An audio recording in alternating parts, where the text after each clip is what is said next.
Добро вечер во емисијата 360 степени на Алсат. Наш гостин вечерва е шефот на државата Стево Пендаровски.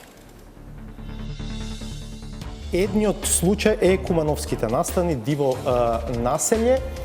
Долго се слуша дека вработени во агенцијата можеби биле дел од сценарио на тогашната владеачка гарнитура за предизвикување меѓуетнички тензии во државата, за да се покријат бомбите кои што во тоа време ги објавува опозицијата. Дали сте разговарале на таа тема со новиот директор Муслиу и дали внатре некакви проверки на таа линија се одвиваат? Зафатени се во главно луѓето кои оперативно излегува на терен и ги направија тие безбедносни проблеми во предградието на Куманово.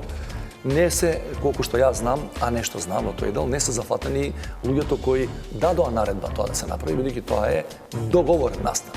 Да нема никој дилеми околу тоа, и луѓето кои спроведуваа одредени, да ги наречам, предходни подготовки за тој настан да се случи, и тие се случува на територијата на Косово и на територијата на Јужна Србија.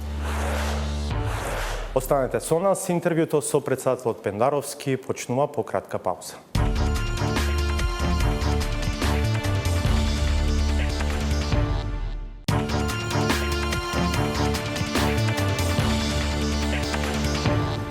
Гледате 360 степени. Наш соговорник вечерва е претседателот Стево Пендаровски. Добро вечер, добре дојдовте. Добро вечер, добре најдов. Пред колку дена ја преземавте позицијата?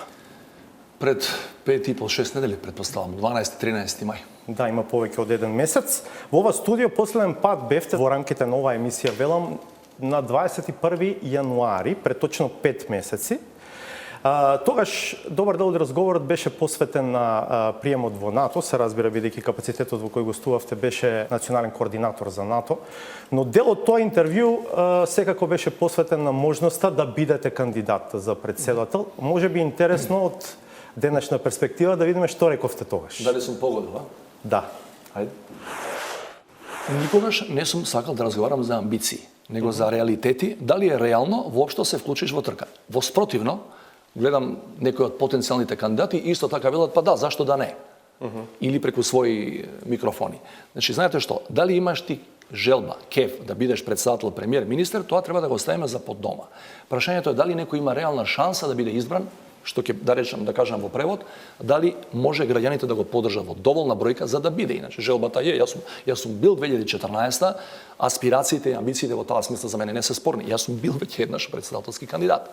Прашањето е дали јас можам и сите други да добиеме доволна поддршка од граѓаните, од сите етнички заедници, не само од една или друга, како што правеше Груевски претходно, за да бидеме сериозни конкуренти за таа функција. Само за тоа станува збор. Знаете како, тоа е една теза која кај провладините аналитичари се провлекува подлог временски период, мене ми е криво ради тоа. За кај што се тврди дека опозицијата начело предводена од ВМРО ДПМН е во таков хаос да таа не може да се собере, па не знам, по било која ситуација, и дека е било кој кандидат на владеачкото мнозинство ќе се прошета на изборите. Да потсетам само на еден кус податок. Советничките листи на последните локални избори, кога ВМРО беше во уште поголем хаос од колку што е денес, на таа партија донесоа 313.000 гласови. Еве, велите дека битката нема да биде лесна, преведено од ова што го видовме, велам, ова е 21 јануари 2019, дали на крај битката беше и потешка од колку што предпоставувавте? Па беше потешка, затоа што тезите кои ги загатнувам тука, од тие два, условно кажано, табор или групи на мислења, за тоа дека може да се прошеташ на избори или треба да се избере на вистина некој кој има реални шанси да помине, се покажа за точни до крајот. Особено резултатот во првиот круг покажа дека на вистина не е работела до прошетување низ избори, бидејќи незадоволството од одредени политики веројатно на власта, со сето она што претходно таа иста власт го презема добро за оваа држава. Зборувам за референдумот и за историските договори што ги направивме со Грција и со Бугарија, плюс круцијалниот закон за јазици, според мене, со кој се затвори и нормативно рамковниот договор, го земаа својот данок. Значи, во еден таков контекст не беше sejedno. Не можеше секој да се прошета. Да, во вториот круг успевате и вие и вашата против кандидатка да мобилизирате по повеќе од 50.000 гласа плюс. Што според вас беше клучно за таа дополнителна мобилизација? Да подсетиме дека веднаш по првиот круг премиерот Заев, и вие сте присутен на тој настан во општина Карпош, најавува метла. Метлата до ден денес се уште се нема случајно. Мислам дека дополнителните 50.000 гласови кај мене и кај против кандидатот беа со сосема поинаква структура. Јас сепак мислам дека на страната на моите гласачи, условно кажа, нашите гласачи или оваа коалиција која ме поддржуваше, метлата имаше ефект. Тука имаше една група на луѓе кои велеа дека не е битно во први круг, секако се решава во втори, гласачи на владеачката коалиција и мои потенцијално. Меѓутоа мислам дека најголемиот дел беа од нешто незадоволни од собствените и решија тоа да го покажат прилично експлицитно во првиот круг, бидејќи првиот круг тоа е еден податок кој веројатно не сте го чуле до сега и меѓутоа јас го споредував. Мојот резултат во првиот круг, верували или не, е послаб од мојот прв круг во 2014 кога автократијата на Груевски и неговиот режим беше на врвот. 324 овој пат, 326.000 тогаш. Значи, во вториот круг овие дополнителни гласови се во еден дел оние гласачи на коалицијата предводена од СДСМ и јас предпоставам или речи сум сигурен дека станува збор за гласови кои доаѓаат од така наречената албанска опозиција. Додека кај против кандидатот веројатно се работеше за гласови кои беа условно кажано ВМРО-вски и претходно, таа нивна така наречена внатрешна фракција или реформистичка или не знам како ја нарекуваат, која гледајќи го резултатот од првиот круг, кој беше само со дистанца од 4600 гласови, рече, можеби имаме навистина шанса да победиме и дајте да се вратиме кон матицата. Меѓутоа ова е само грубо моје предвидување. Велите веројатно кај дел од тие што решија да излезат во вториот круг имаше влијание најавата за метла, може сега дополнително да бидат разочарани од ова што се случува? Можат, меѓутоа ја од позиција на избран председател не смем да коментирам понатаму. Тоа сепак се само внатрешно партиски работи. Во склад со мојата парола председател на сите, навистина тоа го оставам за оние кои се партиски функционери и лидерство на таа политичка партија. Се слушнавте ли со против кандидатката Гордана Силјановска-Давко? Не. Не, од првата вечерта кога тие ги признаа резултатите, меѓутоа немаше повик за честитање на лична основа. Во некои кругови таа толкува дека тоа на некој начин било честитање. Како мислите? Признанието на поразот. Добро, значи резултатите ги признаа и против кандидатката и председателот на партијата. И јас мислам дека експлицитно признание, освен изјавите истата вечер на вториот круг, беше и нивното присуство на речиси целата пратеничка група на ВМРО-ДПМН на инаугурацијата моја во парламентот. Што, како што паметиме ние повозрасните, не се случило од 94-та од изборот на Глигоров во тоа време, опозицијата да биде присутна и на тој начин да го верификува изборниот резултат. Значи, од X причини, независно кој бил во опозиција, тоа не се случило 25 години наназад. Значи, тоа беше еден вид признание на резултатот.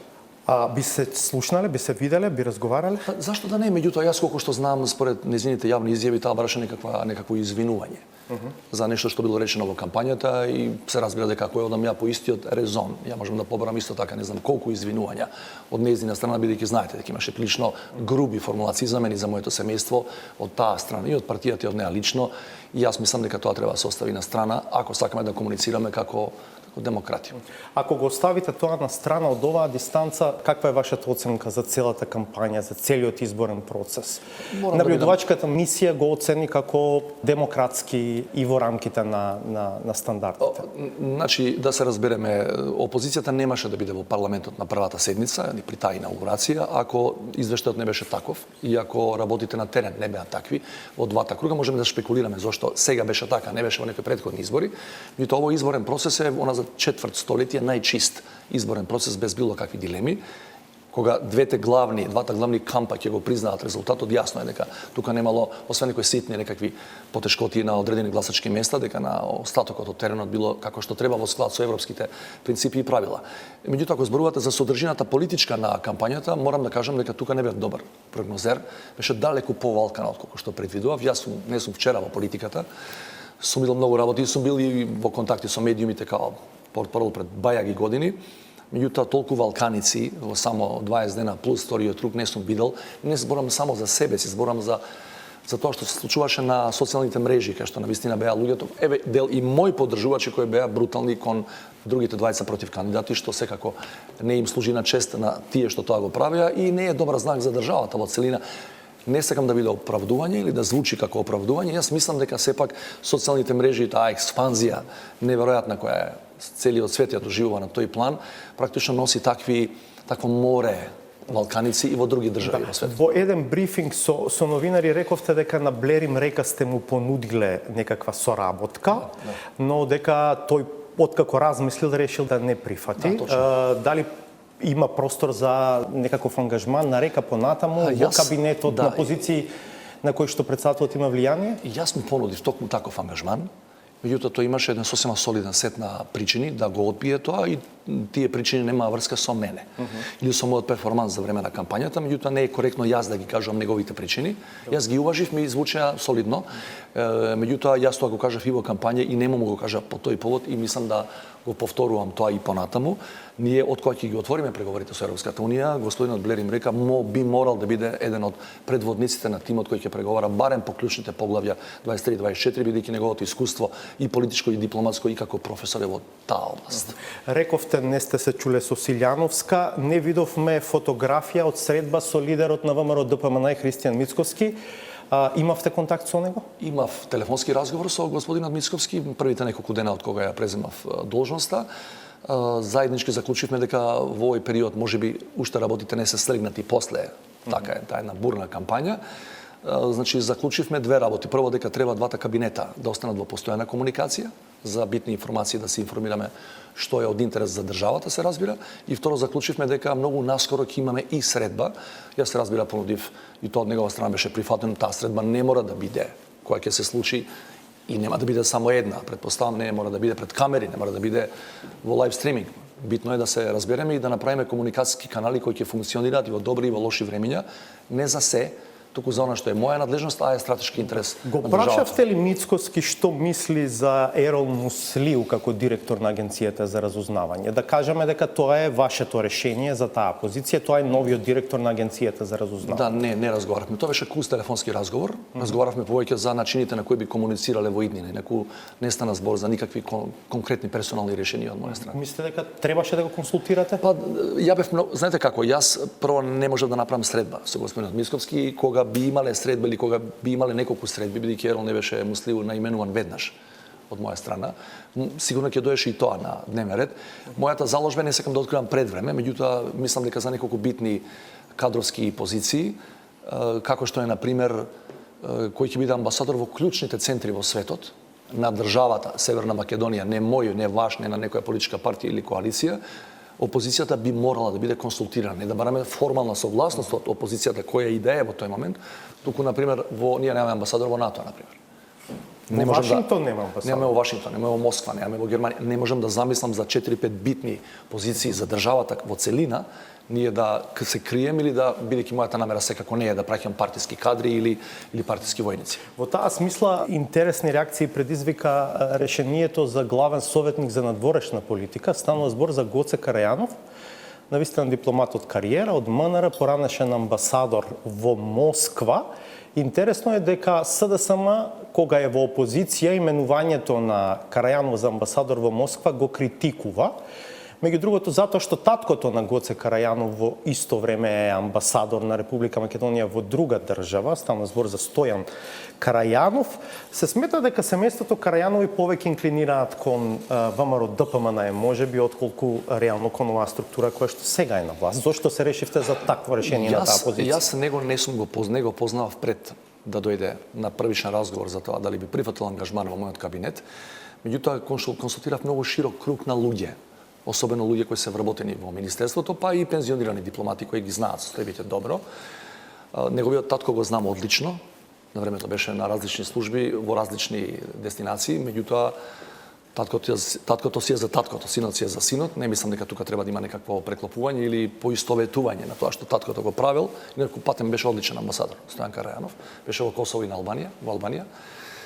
И сите што ги консултирав за Гоце Карајанов ми рекоа дека е врвен професионалец. Од она што го видов досега од нашата заедничка работа е скоро месец и нешто, јас ви тврдам со полн легитимитет и со сиот мој морален интегритет дека станува збор за еден од најдобрите дипломати во поновата генерација кај нас. Стигна до вас забелешки, критики од некои ваши блиски?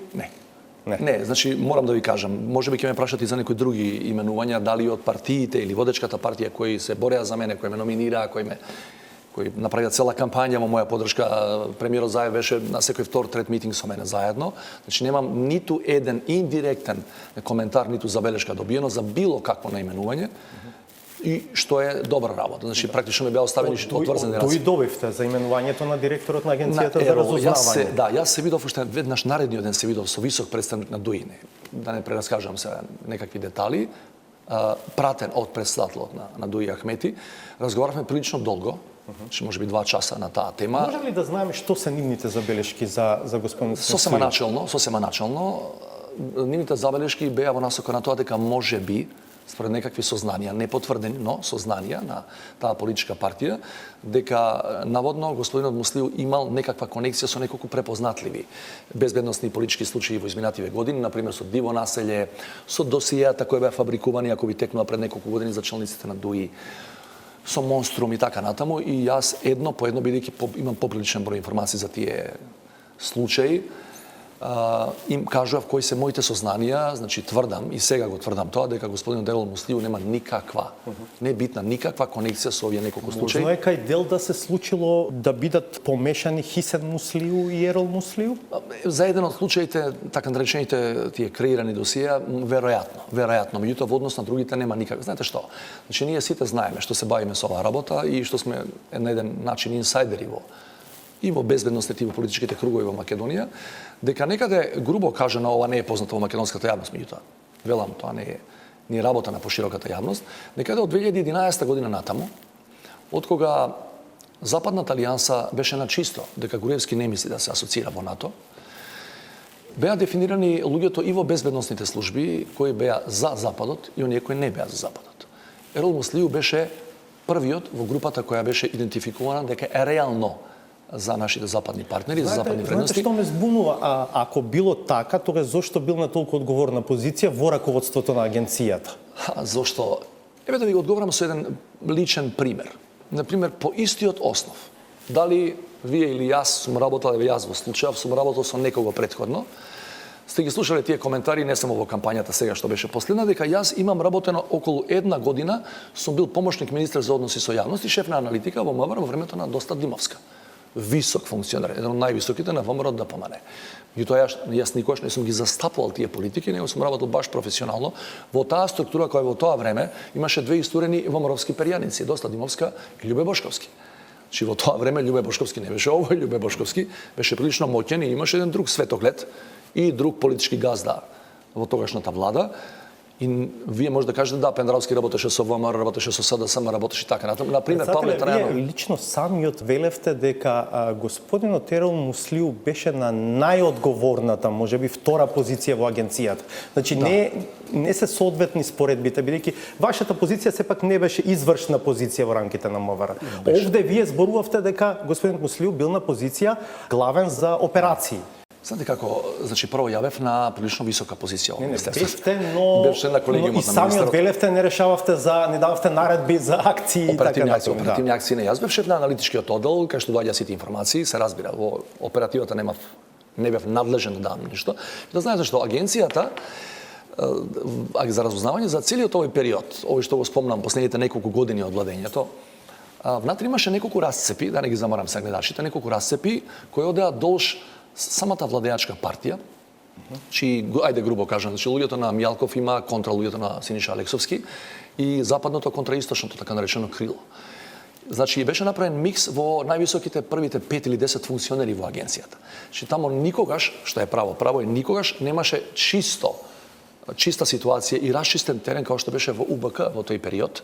Зборам за највисоките неколку позиции, од кои дел се сега зафатени со овие случаи кај СЈО, што беше еден микс на луѓе кои се беше биполарен. Можеби и триполарен. Во оваа смисла, во идеолошка смисла да, во клановска смисла триполарен најмалку. Кога сме веќе кај агенцијата имам уште 2 прашања. Самиот рековте дека дел од забелешките на ДУИ биле на линија дека можеби господинот Муслиу бил на некаков начин поврзан со дел од овие случаи кои што е за сега директно партијата на власт. Едниот случај е Кумановските настани, диво населје. Долго се слуша дека вработени во агенцијата можеби биле дел од сценарио на тогашната владеачка гарнитура за предизвикување меѓуетнички тензии во државата за да се покријат бомбите кои што во тоа време ги објавува опозицијата. Дали сте разговарале на таа тема со новиот директор Муслиу и дали внатре некакви проверки на таа линија се одвиваат? Да, тоа може да биде второ прашање ова последно, бидејќи е многу битно, го заговарам подлого временски период, така наречениот ветинг и во кампањата, зборам за ветинг, во безбедносно разузнавачкиот комплекс. Во првиот дел можам само да кажам многу штуро, намерно бидејќи сега сум председател. Моите информации се дека во тековниот процес за диво населје не се зафатени сите клучни актери кои учествувале во подготовката или во позадинското менажирање на станите. Значи зафатени се, дали баш сите до еден, не навлегувам во тоа, меѓутоа зафатени се во главно луѓето кои оперативно излегува на терен и ги направија тие безбедносни проблеми во предградието на Куманово. Не се, колку што јас знам, а нешто знам во тој дел, не се зафатени луѓето кои дадоа наредба тоа да се направи, бидејќи тоа е договорен настан. Да нема никој дилеми околу тоа. И луѓето кои спроведуваа одредени, да ги наречам, предходни подготовки за тој настан да се случи, и тие се случува на територијата на Косово и на територијата на Јужна Србија. Иако велите штуро, ова мислам дека ќе предизвика внимание, меѓу другото затоа што оваа влада и во својата програма, актуелната влада, вие не сте дел од владата, но владата во својата програма за работа 2017-2020 напиша дека ќе бара меѓународна помош за дорасветлување на кумановските настани. Неколку пати представници на власта даваа изјави во таа насока дека ќе се ангажираат за да видат што се правните можности за такво нешто, но до овој момент такво нешто се нема случено. Петровски, јас, еве да ви откриам уште една мала индискреција, значи да ви кажеме на работа, јас сум еден од оние кои на некакви координации пред избори, зад избори во рамки на оваа коалиција, бидејќи не сум член на партија, јас инсистирав на меѓународна истрага и да побараме директно, да се нарекува стручна меѓународна правна помош. Бидејќи да се разбереме, според нашите прописи не е возможно странска полиција, странска служба директно да презема извршни действија од било кој тип, не само во овој аспект, меѓутоа може да помага. Не знам зошто тоа до сега не е направено. Навистина, тоа не е прашање кое е за мене да го одговорам, меѓутоа ви кажувам и мене ме интересираше затоа што тврдам дека случај кој има меѓународен аспект, а 3 држави се инволвирани, ви ги спомнат другите 2, освен нашата, би било добро да се одработи со заедничка меѓународна акција. Имате најмалку морална позиција сега во прашање да го држите отворено. Еве го и ова едно во таа насока, значи јас пледирам на надлежните органи кои да се Министерство за правда ли е, владата, некои ресори, да побараат помош. Бидејќи велите ќе предизвика ова, што го реков пред малку, ќе предизвика реакција. Зашто не предизвика реакција аудио и видео снимките кои се објавува на косовските медиуми пред 2 или 3 години на оваа тема? Значи постојат сати и сати снимки кои се емитувани на приштински, на други генерално косовски медиуми, во кои луѓе вработени имено и во агенцијата и на некои други места, има и аудио, видео снимки, кои се емитувани, не зборам за нешто што јас сум видел или вие сте виделе, па сега да нагаѓаме дали е тоа точно или е монтирана снимката. Емитувани се. Со имења, со презимења. Тие луѓе се уште работат во агенцијата? Да. Нема начин како ако немате, знаете како, ако немате, еве сега доаѓаме до второто прашање кој би реков заслужува посебен одговор, до ветингот. Имате 2 начина да работите или да ги адресирате тој профил на луѓе. Едниот е низ постапка. Ако не се опфатени во постапка, вие не може да нагаѓате дека тие се виновни. По кривично правна смисла. Не се опфатени. Дали ќе бидат, не знам. Вториот е ветингот, во кој вие немате кривично правна одговорност. Што е ветингот? Гледам дека има различни ветинзи, сега се предлагаат ветинзи за актуелни функционери. Или ветинг потенцијален во однос со суди и обвинители, што исто така беше според мене одлична идеја. Ако паметите, јас бев носител во прва изборна единица 2016, не само јас, сите носители на чело со сегашниот премиер Заев, зборувавме за комплетен ветинг во судство и обвинителство, и понатаму и таа идеја негде исчезна, негде испари. Јас мислам дека нам ни е потребен и тоа како длабок ветинг и во правосудството генерално, и да се изведе со помош на меѓународен фактор. Значи, се гледа, како например во соседна Албанија, веројатно на дел од публиката им е тоа најблиску, тие направија ветинг со помош на Европската унија и се гледаше дали некој меѓу другите работи, дали некој несразмерно судија обвинител го зголемил својот имот додека е на таа позиција, несразмерно, ова ви е платата, имате не знам бродови, јахти, авиони. Тоа би требало да се направи тука. Овој ветинг што јас мислам дека е неопходен е. Дали вие вистина во агенција, во УБКС, АНБ и во војното разузнавање, да не го испуштаме, кој е најмало по обем, меѓутоа е воено разузнавање, е битно, дали вие, сите вработени тамо, се однесувате во склад со тоа што нашата држава за неколку месеци станува полноправна членка НАТО алијансата. Или може би не работите за западните Тоа е безбедносни очекување и од нашо предпоставувам. И очекување и тоа ќе се случи прво, затоа има нормативна основа со новата агенција за национална безбедност за сите вработени таму, че децидно вели законот, тоа јас мислам дека треба да се најде правна форма, тоа да се направи во целокупниот безбедносно разузнавачки апарат. Прашам зошто ги подпишавте тие закони, бидејќи делумно ги проблематизиравте во текот на кампањата. Синиша Алексовски, поранешниот советник за национална безбедност на председателот, и Кирил Тодоровски се уште работат во Агенцијата за разузнавање? Според моите информации, да. И ќе продолжат да работат. Зависи како дали ќе бидат воопшто третирани во некаква постапка. Знаете што, нема да има волунтаризам од тој дел. Јас му го кажав тоа јасно и гласно на новиот директор и од него као човек кој е со години во тие структури не очекувам волунтаризам во вас. Мислам дали мене ми е кејф вас да ве бркам од работа или тој тип на политички или не знам професионални реваншизми нема да има. Ако има основ, повторувам, ако има основ за постапка, само низ евентуална постапка која не ја најавувам, само ви кажам, као легалист, само низ постапка можете да имате таква санкција да не работите таму или ваму. За сега, бидејќи нема постапка, а дали ќе има не знам, вие не можете туку така да му речете, за тебе имам слушано многу и читано во медиуми и ти не можеш да работиш. Зошто ги подпишавте указите за прогласување? Едно е законот за Агенцијата за национална безбедност, а второ е законот за координација на безбедносно-разузнавачката заедница, така се вика законот. Самиот на повеќе наврати во текот на кампањата велевте внимателно ќе пристапам на тој корпус закони, бидејќи ова што се зборува како можна премиеризација на тој сектор во државата може директно да ме засега мене утре како шеф на државата. Ако паметите, да ве вратам на една куса епизода од тогашните дуели со моите против кандидати, особено со против кандидатот од ВМРО ДПМН, јас се обидов да објаснам дека станува збор во тоа време само за една од многуте верзии на тој закон кој циркулира.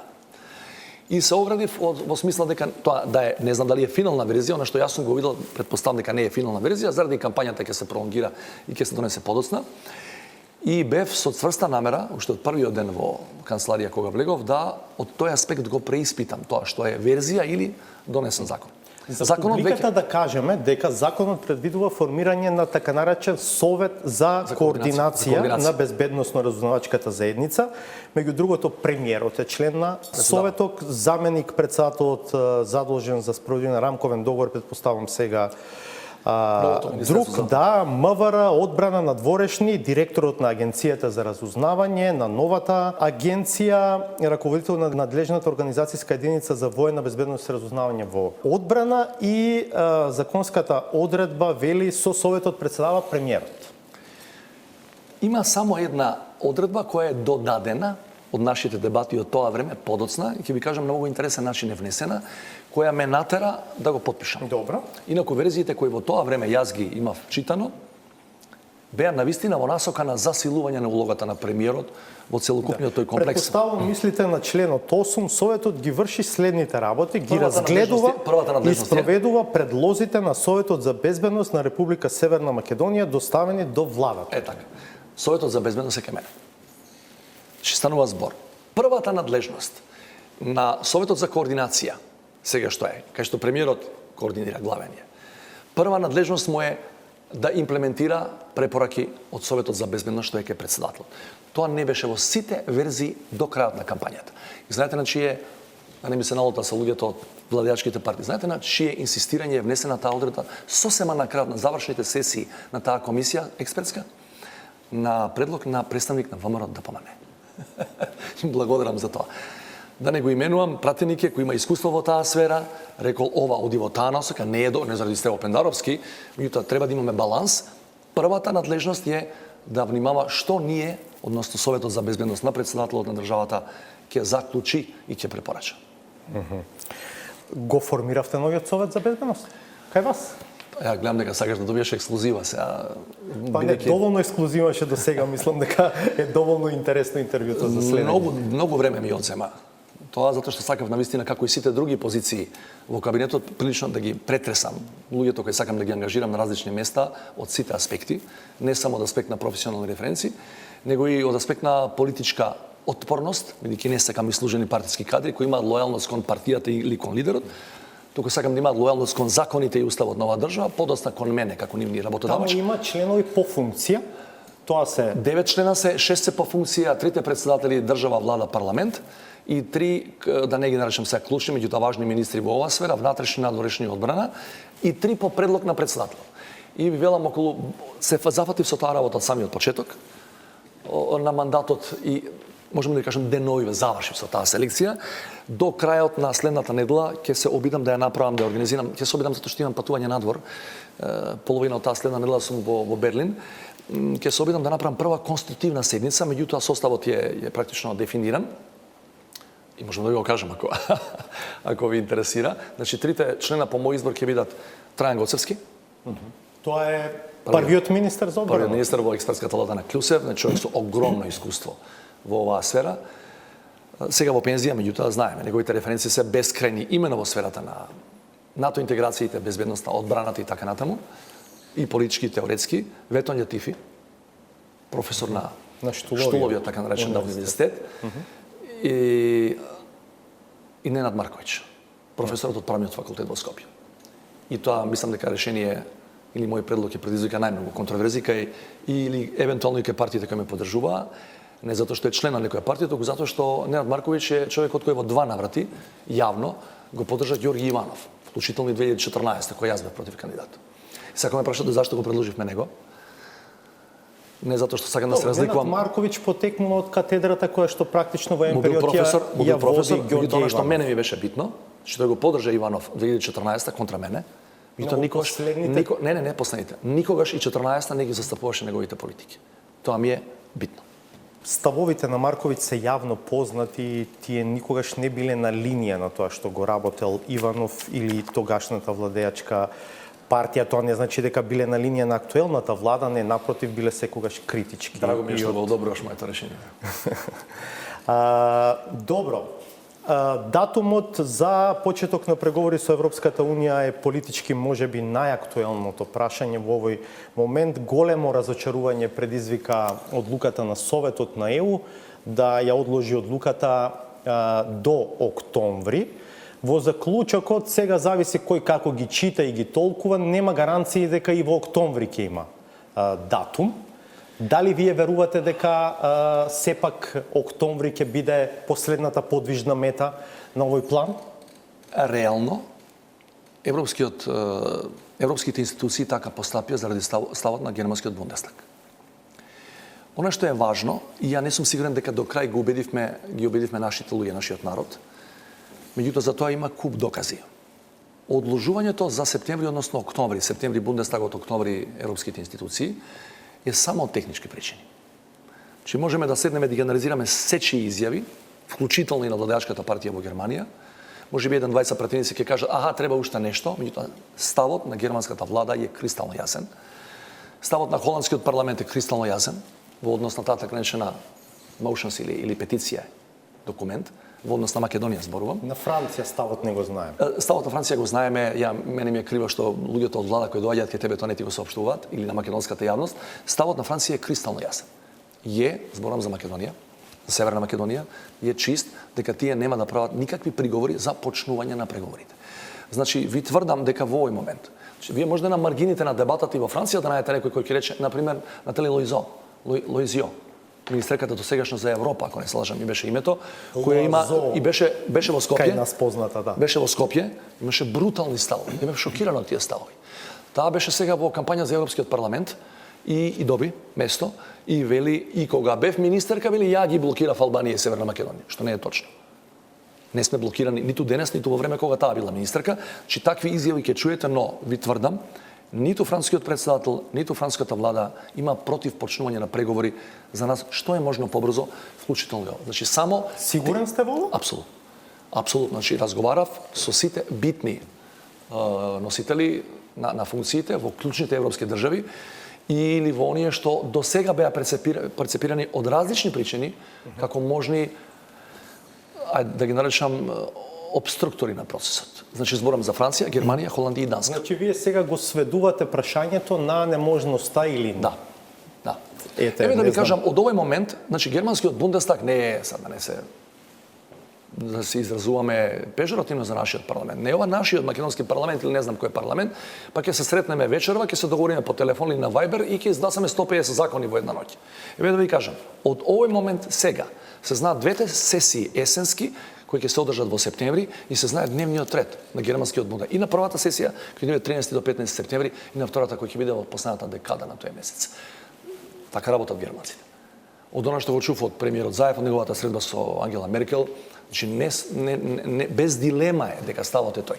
Можеме да разговараме за странични влијанија. Во Бундестагот кои што велеа дека 20 од нив. не, дека не е така и дека Бундестагот може и вонрано да стави точка на дневен ред, дека владата, односно Министерството за надворешни работи му најавило на Бундестагот дека за ова прашање ќе треба да се разговара уште на 8 мај и така натаму. Петровски, еве да ви кажеме да ви откриеме на работа без да цитирам многу високи функционери на Европската унија.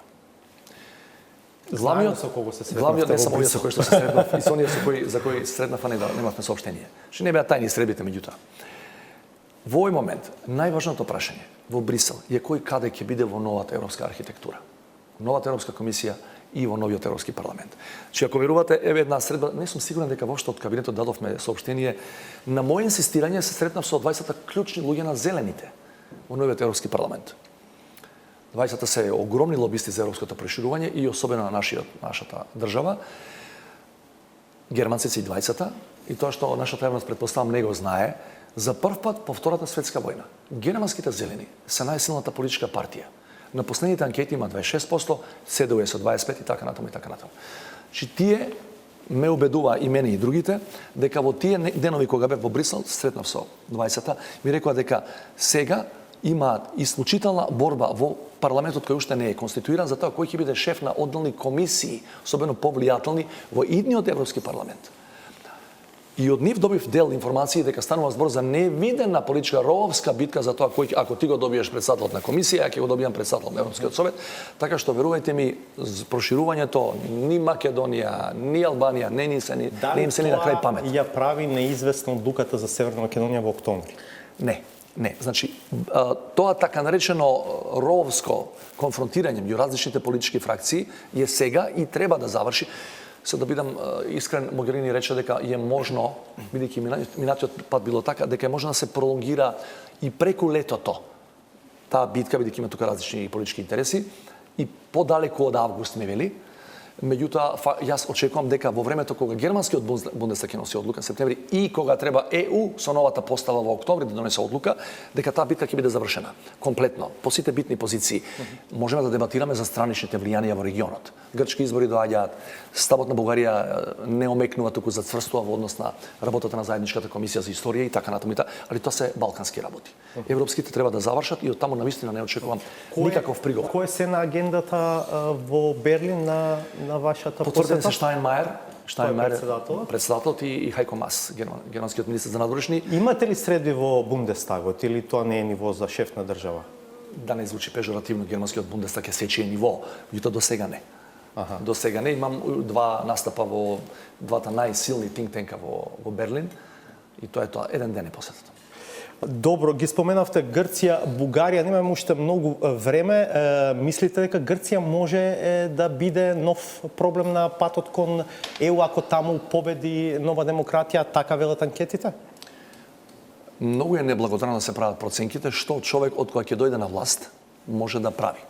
Зашто знаете, за жал, јас се надам дека јас не сум во таа група, меѓутоа политичарите едно зборуваат во кампања, друго на власт.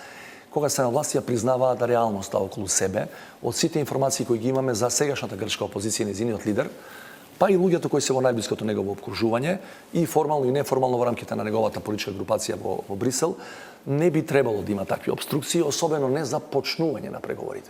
Понатаму што може да се случува во тој процес кој ќе трае години и години, не може да предвиди никој. Меѓутоа, за давање зелено светло да се отпочне со преговорите, никој во Брисел, барем мене, не ми кажа дека Бугарија исто така своето уставно кажано условување на резултати од работата на заедничката историска комисија не го врзува за почетокот на преговори, но велат во текот на тој преговарачки процес ние многу одблиску ќе ја следиме работата на комисијата и исполнувањето на договорот за добрососедство. Кој е вашиот став за се тоа што нови се случува на релација Скопје, Софија, тие искричења, главно од историчари, но од бугарска страна и од политичари? Сега да бидам малку критичен и кон нашата власт. Подлог временски период тамо, моите сознанија се дека во рамки на комисијата атмосферата за работа не е добра. Че комисијата има неспорен напредок забележен до сега. Неколку битни историски личности и за нив и за нас се затворени со взаимно прифатливи формулации. И периоди. И периоди. Антика, среден век, да. Меѓутоа, атмосферата последните месеци тамо се влошува, затоа што политиката од софиска, од бугарска страна почнува да доминира наместо академскиот пристап, бидејќи нели ја бараме историската вистина, не ја бараме политичката или етничката вистина. Мене ми е драго што во последниве денови гледам и во нашите медиуми почнуваат да излегуваат и членовите на нашата комисија кои кажуваат што се случува. Меѓутоа не треба да шпекулираме околу искричењата во и околу комисијата, она што го презентираше на заедничката пресконференција со Димитров. Бугарската министерка за надворешни работи е јазик и речник кој не е примерен за политичари кои разговараат за Обединета Европа, во кој има некои принципи. Значи, наша работа, моја работа како председател на оваа земја, не е да зборувам чија била етничката припадност од 19 век на било чиј јунак. И конечно и најбитно, главниот мандат на таа комисија е да зборува за споделени личности и настани. Не за тоа дали Гоце Делчев бил бугарин. Ако е Гоце Делчев само бугарин, ние не може да разговараме за споделена историја. И може би да излезам надвор од мојот мандат. Бидејќи во изминативе неколку недели имав интензивни консултации со луѓе кои се разбираат во таа работа, затоа што јас сум сигурен дека тоа постепено станува политички проблем. Тврдам дека тоа допрва ќе станува политички проблем ако пристапот од бугарска страна продолжи да биде ваков. Значи, неспорна историска вистина е. Сите што имаат малку сознание од тој историски период е дека Гоце Делчев се изјаснува како бугарин. Но дали не е историска вистина 100% дека Гоце Делчев се борел за македонска држава? Автономија, независна држава, па дури на крајот оставил аманет неговите коски да почиваат во независна Македонија. Не постои ни еден документ кој вели дека Гоце Делчев се борел за голема Бугарија или за Сан-Стефанска Бугарија или изјава во која вели или став, макар прераскажано од неговите современици, дека Гоце Делчев се борел за припојување на тогашната провинција во Османското царство Македонија кон Бугарија. Значи, ако ви интересира како велат некои политичари вистината и само вистината, во ред, неспорна историска вистина е дека се изјаснувал како бугарин во тој историски контекст, како што е неспорна историска вистина и факт дека се борел за македонска држава. Тогаш е неспорно дека двете држави може да полагаат право на формулацијата, подпишете ја и дајте да не ствараме проблем таму кај што не треба да има. Че ние не можеме како држава да ја проголтаме тезата дека од 44-та натаму ние сме се пробудили едно сабајле и викам, стварно сме сега македонци, дајте од тука натаму да разговараме, бидејќи тоа е политички пристап кој нема да не одведе никаде. Добро, ова е храбар, авангарден став од државник, се разбира, предпоставам и ова ќе предизвика реакции, но веројатно е на линијата на тоа што нека предизвика, треба да предизвика. Ние не можеме да затвараме очи пред црните петна кои ги имаше и нашата историографија, меѓутоа и нивната историографија. И ако сега велиме дајте да ги рушиме тие табуа и стереотипи од порано, и да не останеме зачаурени во балканскиот поглед на работите и на политиката, тоа е само уште неколку прашања, ако можете кратко да одговарате, зашто немаме многу време. Дали декември како термин е достижен датум за формализирање на членството во НАТО? На почетокот на декември во Лондон ќе се одржи самит на НАТО. Да. Достижен е, ние стигнавме 18 ратификации до овој момент. Најбитно за мене и за нас треба да биде тоа што државите кои имаат најсложени процедури за ратификација ги почнаа своите постапки. Имаме ветување од нивна страна дека ќе ја завршат најдоцна до доцна есен. Значи за сега нема никаков индикатор дека некоја земја ќе го пробие тој рок. Има ли нешто на реформски план што може да го заклучи овој процес? Во армијата, во разузнавачките служби? Ние не треба да се опуштиме во делот на реформите во армијата, бидејќи од кога ќе станеме членка, ние треба да работиме на тие реформи без дилема. Меѓутоа, факт е, ја тоа го тврдам, спремен сум да полемизирам со кој сака, дека ратификациониот процес е технички, а не политички процес. Планирате некакви битни промени во врвот на армијата? Бидејќи унапредувањата се кај вас на највисоките звања во армијата? Не во делот на началникот на генерал штаб.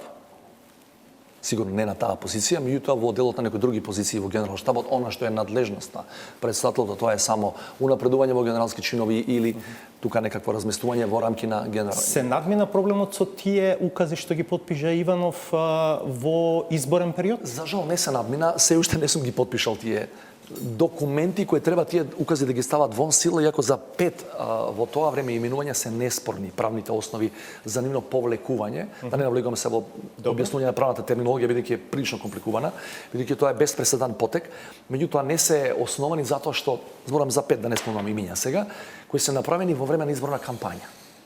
Не е дозволено во изборно време, изборна кампања, да правите било какви напредувања, разместувања, поставувања, треба да чекате да завршат изборите. Што е со воените аташеа? Мислам дека имаше две назначувања. Имаше и тие се направени во тој период.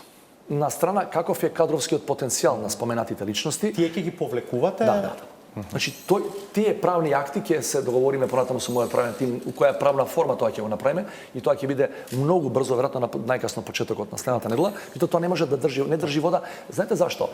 Не затоа што сите знаеме дека во време на кампања тоа не се прави, туку антикорупцијски има почната постапка за тие укази. Споменавте веќе за испразнетите амбасадорски места, повеќе од 20, колку точно вие знаете. 27 се празни, дел од нив важни позиции, сите се важни, но дел особено важни. Имате веќе некаков начелен договор со МНР и со владата? Почнавме тој процес, јас имав 2 средби со Димитров на таа тема, договоривме сосема начелно околу временската рамка и околу методологијата, договоривме помеѓу 10 до 12 позиции од регионот.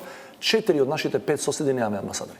Освен Бугарија, сите 4 немаат амбасадори. И минјата ги договоривте? Не, зборам. Значи договоривме да ги затвориме пред годишните одмори, колективни во државата, нели во август кога доаѓаат, да ги завршиме од наша страна, да ги имаме предлозите и да побараме понатаму. Но номинации се уште немате. Не сме дојдени до озборување за тоа. Значи зборуваме да ги затвориме 10 до 12 позиции, а останатите, моја заложба и министерот се согласи до крајот на годината и тоа да го затвориме. Ќе има политички именувања меѓу амбасадорите, бидејќи кохабитацијата, ако не друго, даде таков резултат, главно професионалци од МНР беа именувани за амбасадори. Паско, мојот став е професионалци да се форсираат, меѓутоа и законот дозволува и номинација на јавни личности. И самиот закон за надворешни не вели дека само мора да бидат вработени во МНР, че може да бидат јавни личности. Мојот став е дека треба да се форсира професионалната компонента, не само во дипломатијата, меѓутоа не треба да се заборави дека ние сме сепак мала држава со скромни човечки ресурси. Во овој сегменти треба да имаме подготвеност и за луѓе кои не се професионални дипломати, ако имаат конекции со одредена држава или разбирање од одреден регион. Иницииравте еден процес на можна промена на изборниот модел за парламентарните избори. Планирате некако да фасилитирате некаков процес кој што ќе доведе до промена на изборниот модел или ќе останете на толку? Нема, знаете што, не затоа што добив реакција од опозицијата дека тоа го правам за бенефит на владеачките партии, иако тоа не ми е јасно као аргумент. Ако некој мисли дека со промена на изборниот модел Зоран Заев ќе се спаси од некаков наводен утрешен пораз, ја ви тврдам дека како човек кој нешто знае за изборните системи дека тоа не е можно. Ако вие губите секако, па било кој изборен систем да е во прашање, освен ако не е фалсификување на изборите во прашање. Значи, добив барање од неколку политички партии, 4, прецизно писмено барање, да се изјасна во однос на тоа што беше и моја, и 2016 и подосна, јавна заложба за промена на изборниот модел, за кој тврдам дека ако се промени изборниот модел и се направат барем полуотворени листи, ако не комплетно отворени, и ако се намали бројот на изборни единици, со влегувањето на повеќе политички субјекти во парламентот, демократијата може само да добие. И она што, ако паметите, има еден специфичен израз и Заев го употребува изминативе години, особено кога беше во опозиција, вели да ги развластиме партиите. Премногу власт имаат самите партии како такви, еве можност да избегаме од на пежоративна квалификација дека имаме султан партии и да сите други 20 на партии мора да го молат овој главниот партиски лидер за така наречените добитни места. Освен што е понижувачки, тоа не е добро за демократијата во целина. Добро, тука веројатно ни треба повеќе време за да дебатираме, бидејќи на крајот 20, ако останеме на 6 изборни региони, 20 кандидати пак партиите ќе ги предлагаат, нема граѓаните. Еве нафрлам. Тоа е сериозна работа, не е за нафрлање, за импровизирање.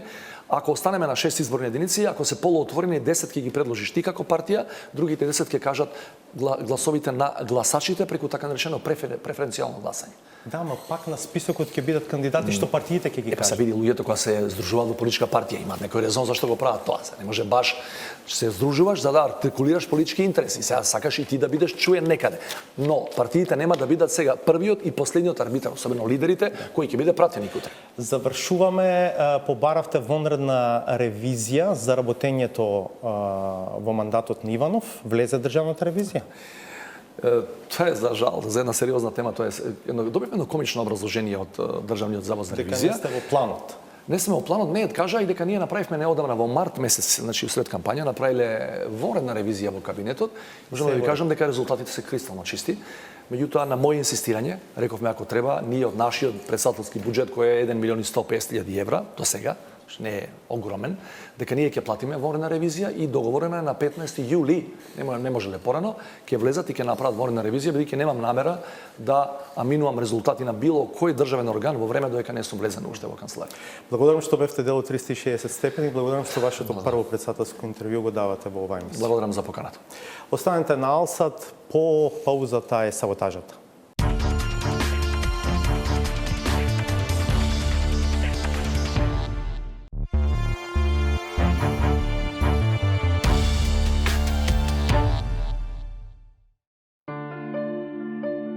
Клучното прашање на кое постојано се бара одговор, а никогаш не се наоѓа, останува повторно да лебди во воздухот.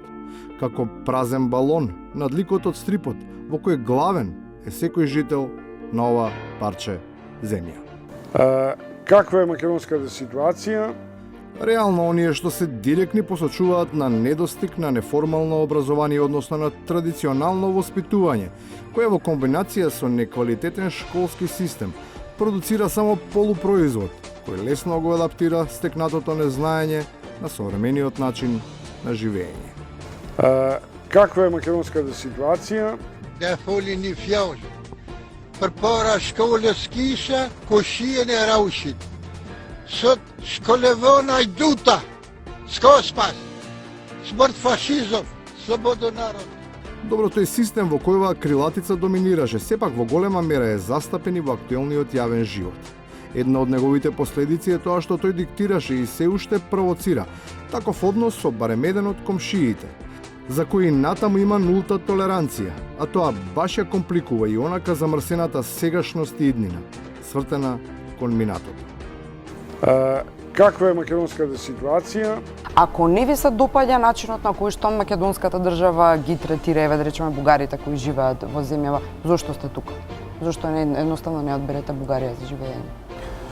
За да посочам на шовинизмот кој го содржи вашето прашање. Значи, тоа истото како би го рекле на германците кои живееле во нацистичка Германија, не се согласувале со тоа. Значи, вие ме бркате од тука. Никој никого не може да избрка затоа што разликата во ставовите не смее да биде причина за нечија депортација од татковината. Можеби затоа е прикладно да се прифати сугестијата дека во премногу жештена атмосфера. Само времето е тоа што може да помогне да се смират очигледно зголеменото ниво на страсти. Каква е македонската ситуација? Добро е надвор што заврна дожд, немојте да ги палите граѓаните. Полека, смирено. Тоа непотребно лачење хормони е потребно да се регулира, оти факт е дека и покрај поволната метеоролошка прогноза, топлото лето кое беше најавувано, поради неповолните климатски услови во Германија и во Франција е пролонгирано и годинава, со сигурност, ќе биде михојско. Каква е македонската ситуација? Од Брисел, без оглед што таму патуваше и Пендаровски, беше и Заев, доаѓаат наоблачени облаци. Таа маглива магла, таа секавична молскавица, тој дождлив дожд, тој амбиентален амбиент кој се надвиснал над Македонија е само добар повод за уште еднаш да се постави најважното од сите прашања. Каква е македонската ситуација? Од почеток. Значи, да повториме. Државата пак ќе биде на испит во октомври, а саботажата, откако расчисти во јунската сесија, од септември запишува нова година. А до тогаш? Опростите, за политика уопште не сакам да разговарам. Јас сум поетеса и мене ме интересира само поезијата. Толку за вечерва и толку за оваа сезона. Се гледаме нова фреквенција од есен. Пријатно!